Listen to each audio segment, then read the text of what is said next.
What's going on, guys? Duel here. Hope you guys are enjoying your weekend. And for today's matchup, we have an Adventure Springs versus a Sword Soul, with my opponent playing Sword Soul going first.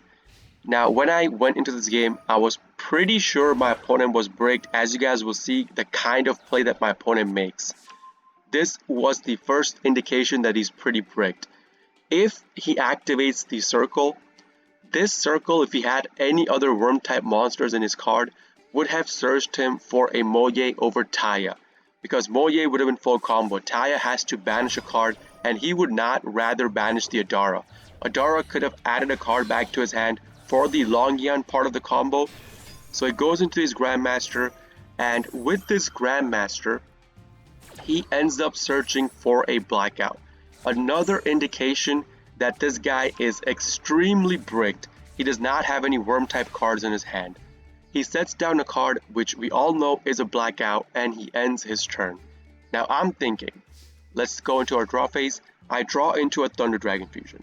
Now I'm thinking, I have enough gas in my hand to kill my opponent this turn itself, even after he activates the Blackout and pops two of my cards, right?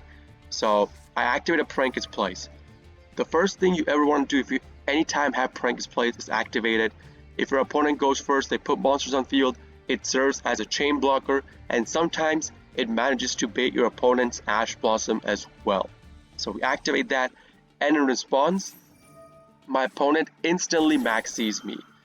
Now, that means I cannot go into my combo. I do not want to take the maxi challenge.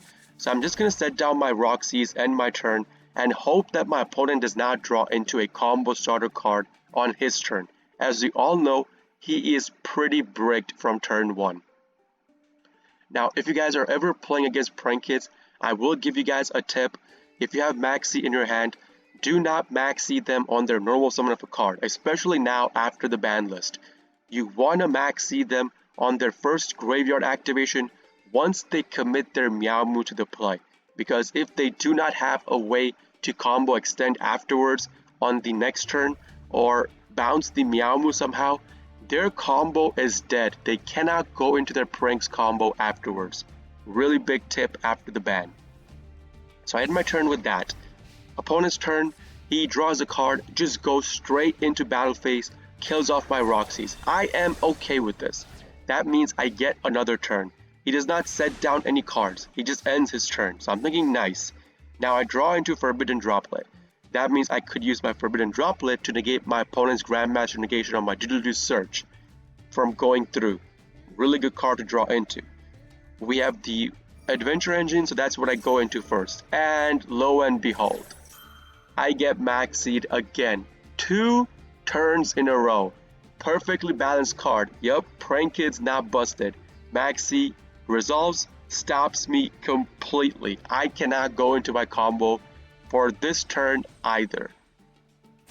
My opponent will get a +1 with the Maxi. Since I already committed my right to the play, I get a token, normal out my dropsies to trigger my Faithful Adventure. Now, triggering this Faithful Adventure right here was crucial because I was telling my opponent, either you use Blackout and pop my cards, or I'll use Dracomac and I'll bounce your Grandmaster this turn so you can't use Blackout anymore. That's what I was implying to my opponent. My opponent understands it. He activates the Blackout, pops his Grandmaster, and pops my token plus my normal summon. I'm okay with that. Faithful Adventure stays on the field, so we're going to set down the Forbidden Droplet, activate the Faithful, search for Enchantress, and throw it in the graveyard for our next turn. If I get a next turn. My opponent's draw phase, he draws a card. He draws into a Vishuda. I'm thinking, okay, as long as he does not have a way to go into his combo, I'm still good. But sadly, this guy does have a way to go into his combo. He banishes the circle, gets the Adara, banishes the Vishuda, bounces my Forbidden Droplet, puts the Adara on field, and banishes Ashuna to put Vishuda on field. This right here means that he is locked into worm type cards only. Once he activates Ashuna, worm types only.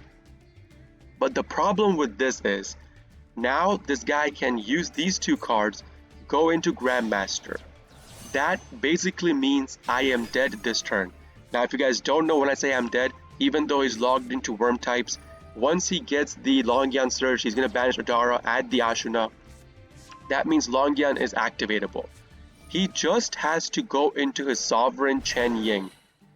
But what this guy does, he makes a greedy play. He goes into the Sinister Sovereign, not the OG Sovereign Chen Ying. The Chen Ying has base attack of 3k, and since there are 4 cards banished, it would have come on the field with 3.4k attack. That would have been enough to kill me this turn. But since he's going into Sinister Sovereign, I know that if he does not have anything else, I will survive with 100 life points. Exactly 100 life points I survive with. He sets down 2 cards, ends his turn. Now we draw into Fancies. With this current hand, I'm thinking, since he did not kill me, I could punish him really hard with my current hand.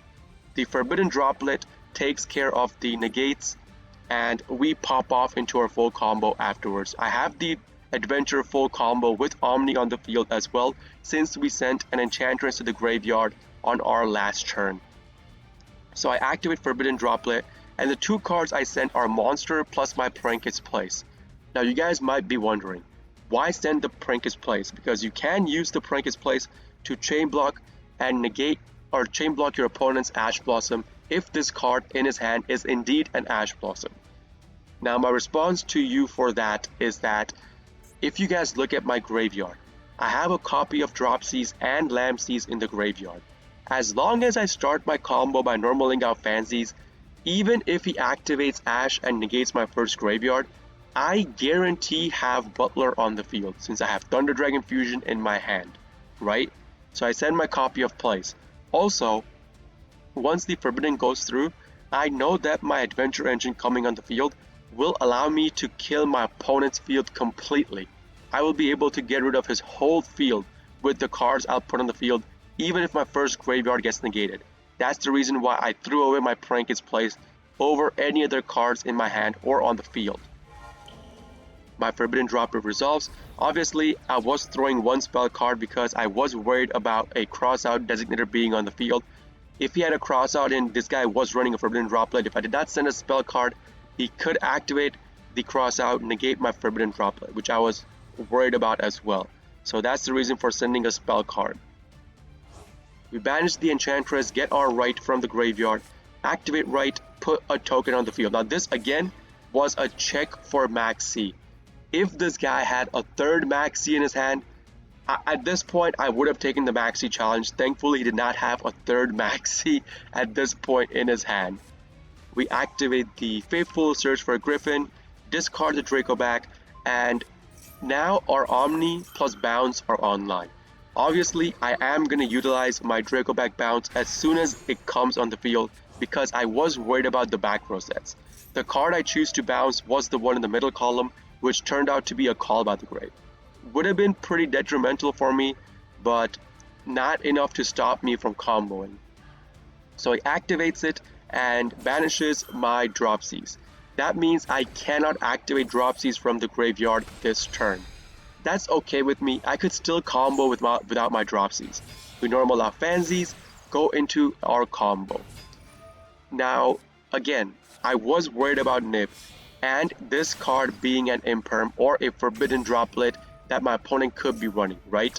So we somehow have to bait out this card if it indeed is a trap or a spell that could negate my combo from going through. So what I thought was going into my Pranket's Pranks, searching for it, going into Pranket's Pranks, get myself a token by discarding the Dropsies in my hand. We already committed our normal summon to the play. That Dropsies is a dead card in our hand. So I could have gone into Nightmare to bounce this card if I was worried about it, which I was. But to do that, I would need to discard my Thunder Dragon Fusion from my hand, which I was not willing to do. So what I did was I went off into Hida.